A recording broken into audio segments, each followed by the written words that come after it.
Karena banyak angan-angan ini akan menjadikan seseorang itu melupakan akhirat. Yalah, kalau kita sudah tentu, kalau yang dinamakan angan-angan ni jarang orang angan-angan andainya aku masuk syurga. Biasanya. Assalamualaikum warahmatullahi wabarakatuh. Sidang penonton yang dirahmati Allah sekalian. Saya ingin mengongsikan satu kata-kata hikmah daripada Ali bin Abi Talib, di mana dia pernah berkata, akhwafu ma akhafu alaikum isnatani, taulul amali wa tiba'ul hawa, fa inna tulul amali yunsi'ul akhirah wa tiba'ul hawa yasuddu anil haq. Antara perkara yang aku khawatirkan atau aku bimbang berlaku pada kamu ada dua perkara, iaitu panjang angan-angan dan juga mengikuti ataupun menuruti hawa nafsu. Karena apa? Karena banyak angan-angan ini akan menjadikan seseorang itu melupakan akhirat. Yalah, kalau kita sudah tentu, kalau yang dinamakan angan-angan ni jarang orang angan-angan andainya aku masuk syurga.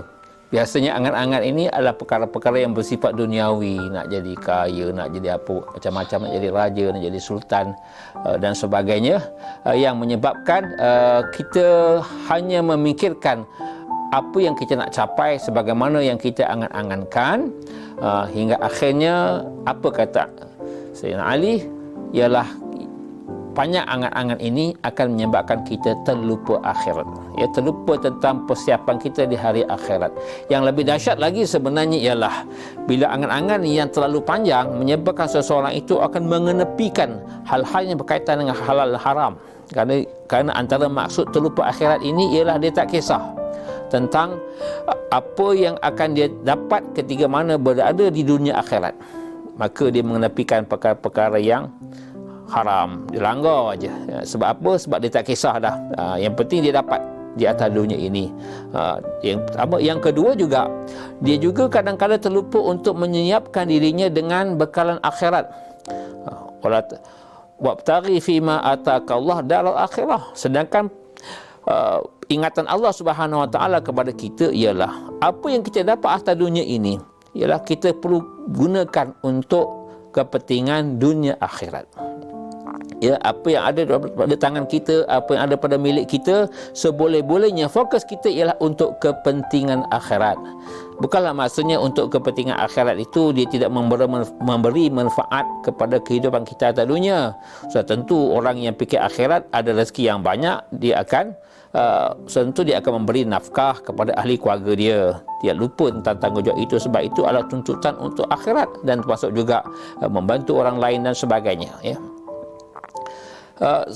Yang kedua ialah Sayyidina Ali juga mengingatkan supaya kita ni tidak mengikuti hawa nafsu. Kerana orang yang mengikut hawa nafsu ini, apa yang akan berlaku? Kerana ia akan menghalang daripada kebenaran. Ya, nafsu ini sesuatu yang menghendaki kita berada dalam situasi dan keadaan-keadaan yang disukai oleh syaitan dan tidak disukai oleh iman.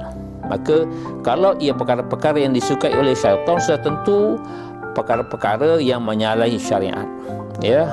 Maka kita perkara-perkara yang menyalahi syariat lazimnya ialah perkara-perkara yang melanggar kebenaran, ya, mengenepikan kebenaran. Ini yang kita bimbang. Sebab itu hadirin para penonton yang dirahmati Allah sekalian, dalam kehidupan kita hendak kita sentiasa berhati-hati agar dalam kita menurut kehendak kehidupan kita, jangan kita berada dalam kelompok orang yang mengenepikan kebenaran, kerana itulah tanda-tanda bahawa sebenarnya kita sedang menuruti hawa nafsu kita. Memang dapat dinafikan, itulah cabaran-cabaran kita, dan mudah-mudahan Allah Subhanahu Wa Taala memelihara kita dalam kehidupan kita agar tidak melanggar perkara-perkara yang benar, dan juga terlibat dengan perkara-perkara yang haram semata-mata kerana menuruti kehendak ataupun keinginan hawa nafsu kita. Sekian, wabillahi taufiq wal hidayah. Assalamualaikum warahmatullahi wabarakatuh.